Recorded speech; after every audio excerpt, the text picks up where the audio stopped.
We asked Horrie Young to provide a more in-depth opinion as to the character of some of the men of Operation Jaywick. We don't hear a great deal about the crew of the Krait. We hear quite a fair serve of the vessel itself, but not a great deal about the men who sailed on. I always think, being a small ship,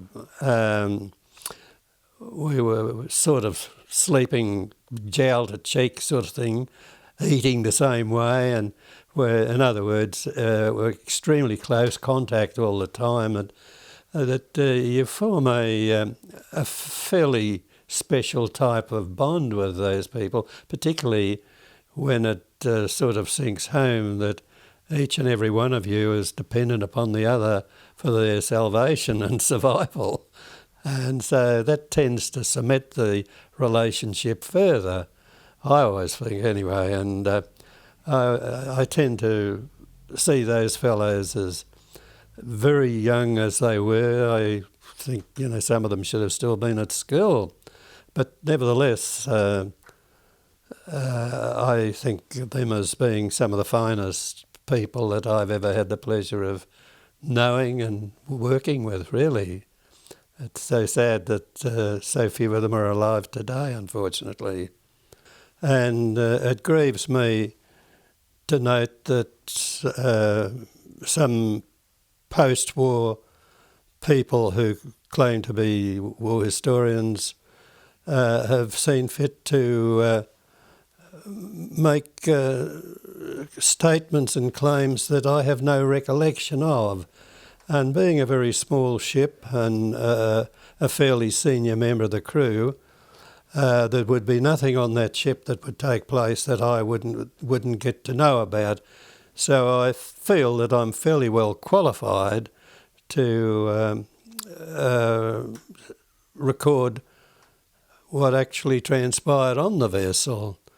And some of these latter-day writings I've not been able to confirm with my other two colleagues. And I guess I'm left to disregard them, really, as possibly people may say what they think could have happened, but I was there, they weren't. And Johnny on the spot as an eyewitness is surely worthwhile taking account of. Ted Cass, who was the skipper-navigator of the vessel, would have to be one of the finest sailors, I think, that I've ever sailed with. I know that in subsequent years there have been things said about Ted, which, again, I'm not able to support. But in my view, he was a very fine sailor, and that man was, he was the oldest member of the crew, and during the voyage, he became quite disabled with eye strain.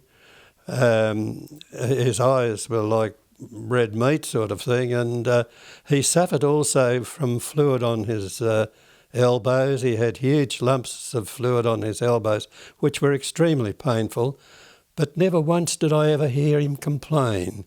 He never whinged about his disability, although it was quite apparent that he was in considerable pain with these disabilities that he had.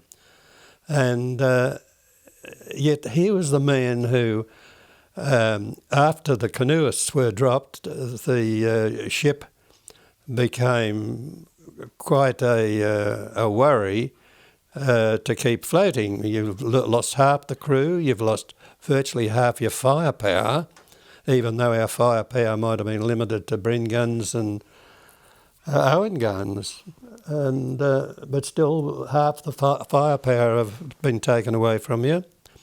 And what did Ted Cass have? He is the only officer left on board the ship, no one to confer with to get a second opinion, except the more senior members of the crew, like myself, who was a leading hand, and also the engineer fellow who was a leading stoker, and the acting coxswain. He was a man of fairly mature years.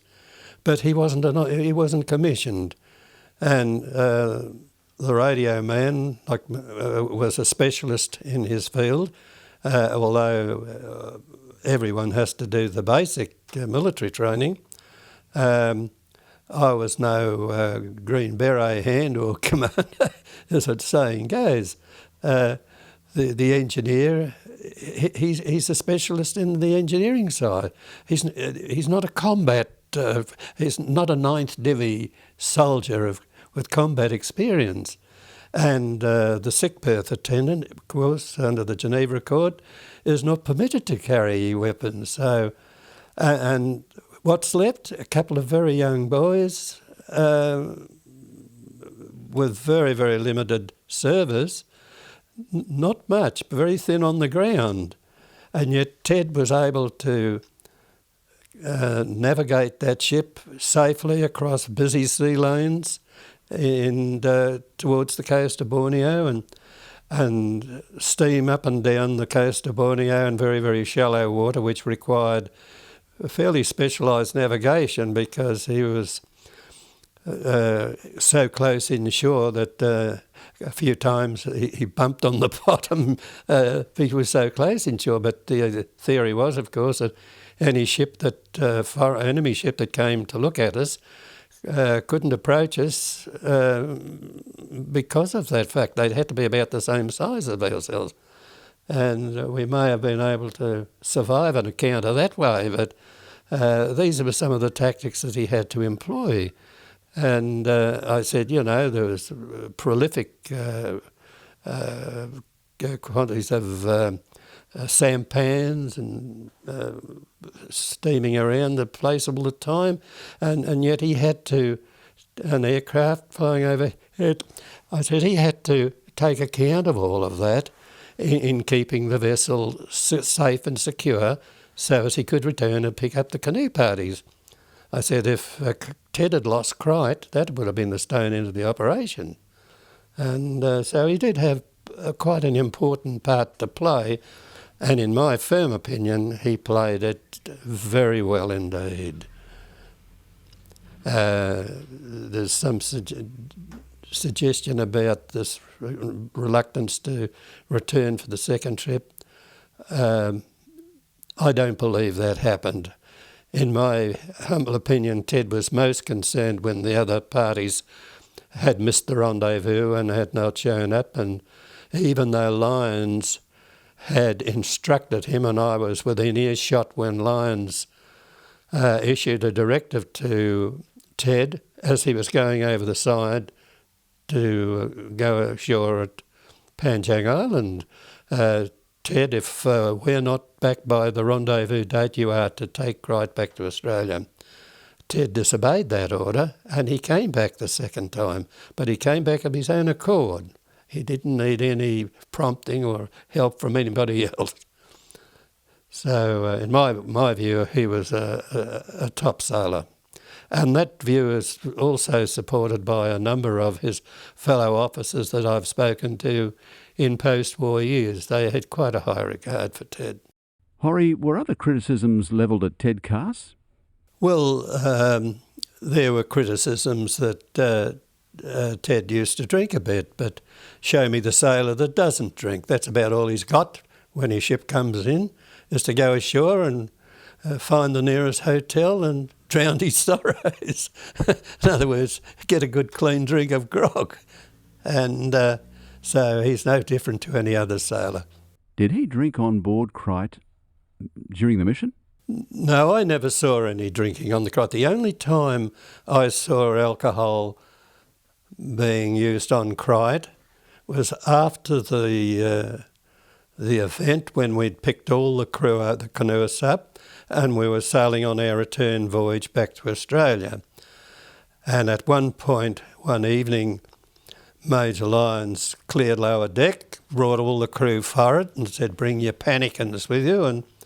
And so Lyons asked that each man take a tot of Beenleigh rum, and we toasted the success of the operation. And whilst we were out on the foredeck patting each other on the back and saying how good we were. There was the noise of a ship coming up on our starboard side, and no one was at the wheelhouse. The ship was on G for George, and with a rope around the spoke to keep her on course. And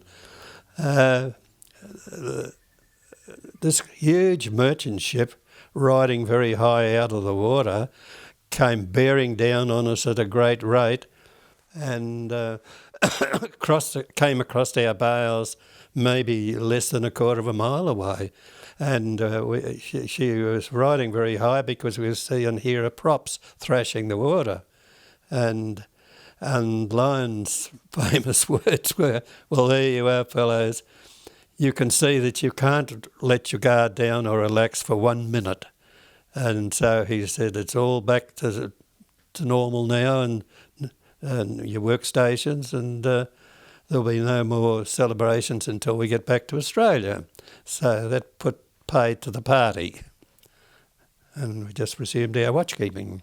There seems to be some confusion over my one and only radio message that I transmitted advising Admiral Christie, the American submarine chief in Australia, who was keen to know about Lombok Strait, whether it was anything special had taken place with Japanese mining it or something like that. And prior to leaving Australia, Admiral Christie had asked Ivan Lyon to, if he observed anything unusual, just to send a code word back to Australia to indicate that there was something. The reason why I'm not sure, but I presume that some submarines had been subject to enemy attack. We were aware that there were guns on the Lombok Island, on the tip of the island near Lombok Strait there, and I think they were ex-naval guns from Singapore originally, and they apparently had been a bit of a problem to the American submarines, who apparently used Lombok Strait as one of the convenient points of entry into the Java Sea area. And so when the Japanese patrol vessel came up alongside Krait on our return journey and steaming through Lombok Strait, we were very concerned about that. It obviously had seen Krait and came racing up at fairly high speed, which suggests that she may have been something more than just a patrol boat. She was a fairly fast vessel, and this thing came up on our port side and off our port quarter, and ran alongside of us for a while, but we were just all sitting there waiting to be challenged what ship we're bound, but nothing happened.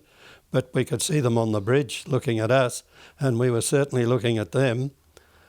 The next day, I was asked to transmit a signal to Admiral Christie to point out that Lombok Strait was now patrolled.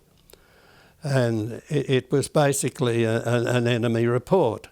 And as all naval people know, an enemy report contains certain specific information and must be sent immediately on sighting the enemy, particularly if you are within visual range of the enemy. You don't wait for 3 or 4 days before you send an enemy report, like has been suggested apparently. And so I did actually send that signal, but I was merely the vehicle to send the message, which was sent in Bull's code, and the code, of course, was kept by the officer commanding the operation, Ivan Lyons. He kept the copy of the code, and my job was to fill in the the preamble of the message. That was the address to who it was going to, Australian Commonwealth Naval Board, the indication of priority and the date-time group. And the text of the message would be in the province of the officers, and I was handed the message to transmit, and when one is given that instruction, one carries it out, particularly when you're a leading hand. Unfortunately, it was alleged that there would be certain watches maintained listening for Krait signals. But my instructions from the Navy people who were aboard Krait prior to leaving, briefing me on what I was required to do as regards using single operator period watches and communicating with naval stations. And I said, nobody, when I called Coonawarra, the naval station at Darwin, VHM, and they didn't come back for various reasons. Like my signal could have been extremely weak, particularly as the mast had been cut down just south of Singapore to reduce the silhouette of the vessel. So I had to run a jury rig for an aerial from the cat head on the bow of the ship back towards the wheelhouse, and at the lowest point the aerial was less than 3 feet above water near the wheelhouse. So the radiation efficiency of that aerial was very, very low indeed. It could account why Coonawarra perhaps didn't hear me. It was rather fortunate that the sunspot cycle was fairly high at that time. I've run back through the years and established that 1943 the sunspots were fairly high, and which is an assistance to communications, high frequency communications. And anyway, Coonawarra didn't reply, so it was a very fast signal that I sent calling them, because obviously I was concerned about WT silence and the fact that there could have been Japanese HFDF stations on Lombok Island, because there was it was rumoured that there was a fairly big Japanese aerodrome on Lombok Island, and I thought, well, they just might have HFDF, although HFDF at the time was only just coming into its own. It was a reasonably new innovation, but still I didn't feel disposed to take the risk, so I didn't send anything further and went back and told Major Lyons that I had not been able to send his message, and suggested that we leave it go for a couple of days when we'd be a little bit further away, and that was agreed. But as the logbooks will show, the instructions were, the directions were logged there that I was to send the signal. Apparently not everybody has read those instructions. But, however, 2 days later or so, we were many miles out in the Indian Ocean, and I called again, and the station at Perth, Vixo, came back like a flash, and I was able to pass my message within seconds. I was fortunate that the operator at the other end was a highly experienced radio operator, and there were no repeats or delays in getting the signal sent to Australia, and it was only seconds, and I was able to get my message away, and there would have been very low risk for detection.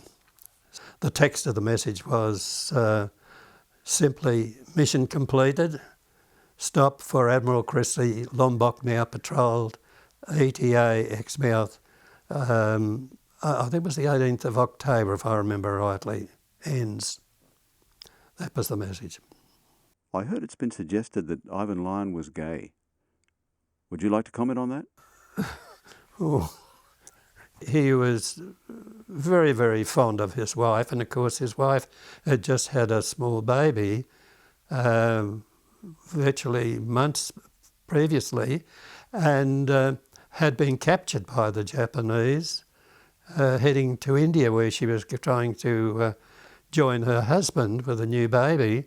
And a German raider, of course, intercepted the vessel, sank the vessel, and took the people on board prisoner and sent them to Japan as POW. So his wife was a POW in Japan. So it was a very, very powerful motivating factor for Ivan Lyon. And as I say, he was totally devoted to his wife and, of course, the new baby. And one might easily understand the strain and the stress he'd be under, not knowing how she was being treated or mistreated, and the baby too. So it was a matter of great concern to him. Even Davidson came in for criticism. Is that right? Davidson too is a special person, I always thought. He was a real man's man, and he was one of the boys, but always maintained respect. And he earned his respect by deed, not by rank. He was extremely popular with the troops, and the ideal person in that situation. He gained the respect of the men because he would do whatever they would do, and he would, in most cases, would do it better. He would never ask anybody to do anything that he was not prepared to do himself, and he was very capable, a very powerful man too. I look back and I think about one of his Heath Robinson devices that he put together in the case of interception. The theory was that if Krait was intercepted by a vessel say up to a size of a destroyer, they would have a go at her. And of course the ship, prior to leaving Exmouth Gulf, Krait was wired with the plastic 808 explosive, and there was a very sizable carton of this sitting on my radio equipment about 12 inches from my face, and the Cortex that operated this thing, of course, was draped across my operating table. This boat or this device that Davidson came up with was that if a destroyer or something less, and things looked pretty grim for us, they were going to put Joe Jones in the boat. The boat was equipped with pipes going through the wooden seat through the hull of the vessel, and attached to that were a gas mask. The hoses from a gas mask were clamped on with ordinary water clamps, and there was greenhide thongs like handholds at the front of the vessel, of the boat, and also at the back, so as you could lie underneath, flat underneath the vessel, holding on to the front grips and your feet in the back, and with a couple of limpet mines on a very short fuse, and it was to be rowed over to the side of the vessel, and Arthur Jones, who was perhaps more Asian looking, he had a better suntan than most of us. Arthur was going to put a coolie hat on or something or other, and they took one of my distilled water carboys that I use to top up my batteries with. They had one of those in the boat, that was to go, and Joe was to wave this thing and yelling out water sort of thing, and row over towards try and get alongside the vessel, at which point Davidson would clamp these limpets on the side of the vessel, and then Joe was, as soon as they were clamped on the side, Jones was to row like hell round the back of the vessel before they went off. Fortunately, we didn't have to test or put the thing into practice, but it gives you some idea of what Davidson was like. He was always thinking up new ideas.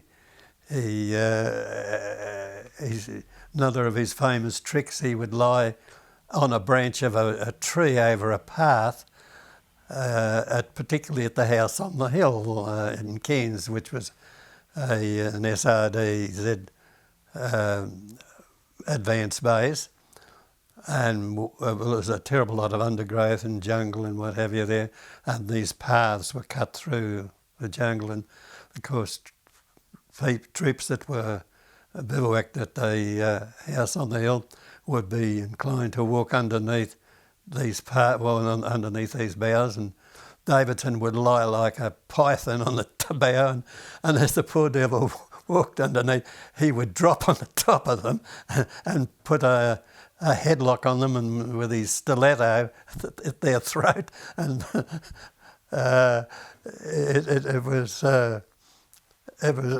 thought it was rather humorous, but the poor devils that were subjected to it, they didn't think much of it at all. But that was Davidson. It's been suggested that he pulled a gun on someone. Oh, and it was suggested that Davo pulled a gun on one of the members of the crew, and I know nothing of it, and I'm sure I would have known had it have occurred. And I've discussed this with my other confreres. Unfortunately, some of them are dead now, but they know nothing about it, and so it's.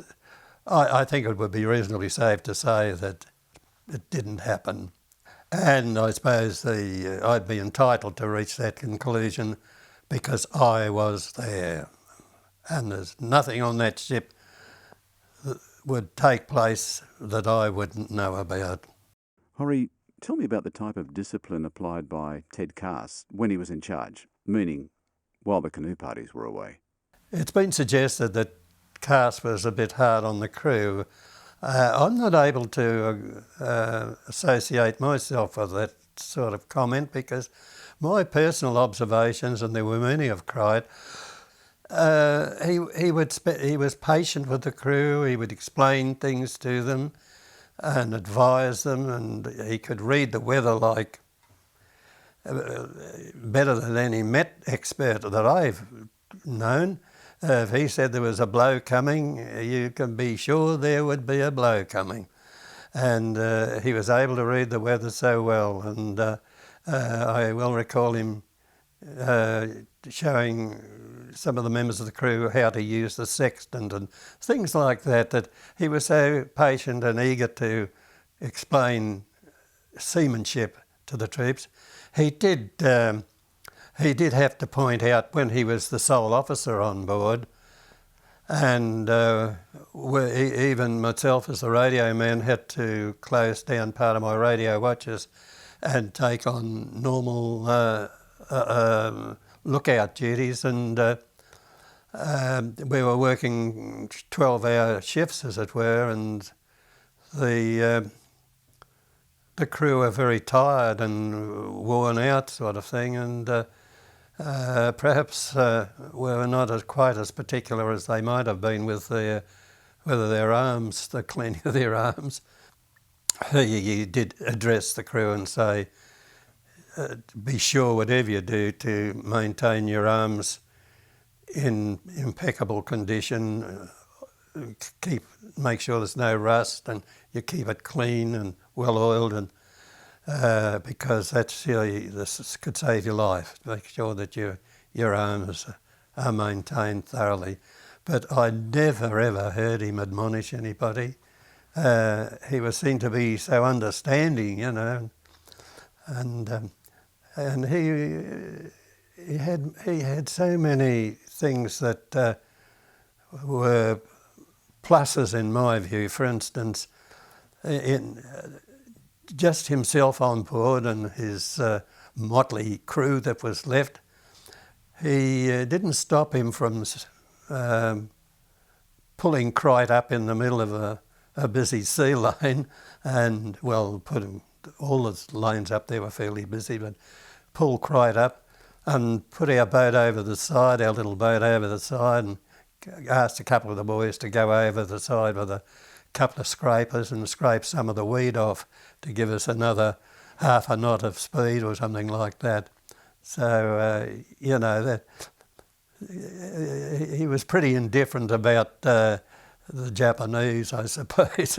It gives some measure of the man's opinions that he saw fit to stop and do a bit of bottom cleaning en route.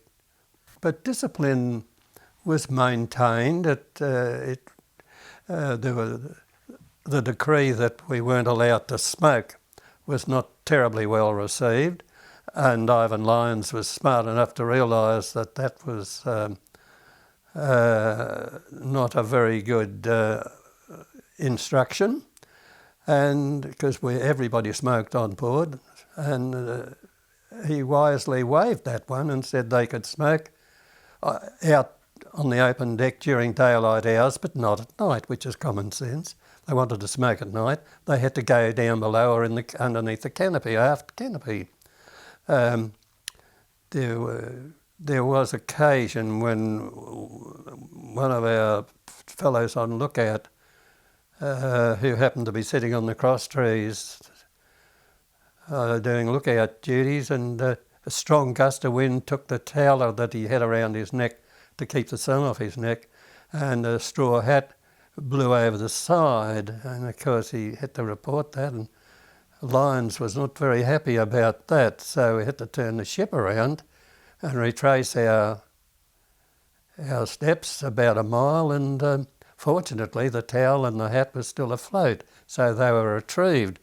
But nothing was allowed to go over the side at all. No cigarette butts, no matches, no matchboxes, which would betray the presence of Europeans in the area. So the chappie that was unfortunate to lose his hat and had the towel blown off was admonished in no uncertain terms, and I think his dog whiskers were stopped for a day or something. But that was about it anyway, as far as discipline was concerned.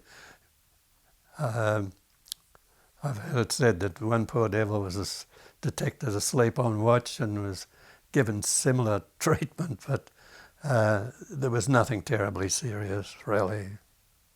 All I could say about the rest of the crew, that they were faultless, that I observed no behaviour unbecoming a member of Services Reconnaissance Department. I felt that their whole attitude was impeccable. They were very, very brave young men. When I look back now, I was classified as one of the old hands at the age of 22. Some of these fellows were considerably years younger than that, and yet they behaved impeccably in my view. And I couldn't fault them, as I've said before. These men gave of their best. A lot of them are not here now to be able to answer any criticisms that may be levelled against them, which, and I feel that having given their best, and they were there, and they were volunteers, they didn't have to go. They didn't have to go. They had the right to refuse if they wished, but they volunteered to go on what can only be described as a fairly tricky operation. We're very, very fortunate that it came off. It could have easily gone the other way, the way that Remau went, and many other Z operations were failed. The failure rate was fairly high because unlike Europe, where Europeans all look the same, in the Far East here, a European stands out like a neon light. And so, I think those things should be taken into account. They did their very best and they did it very well, and I'd have to say they were the finest bunch of fellows I think that I've ever been fortunate enough to sail with.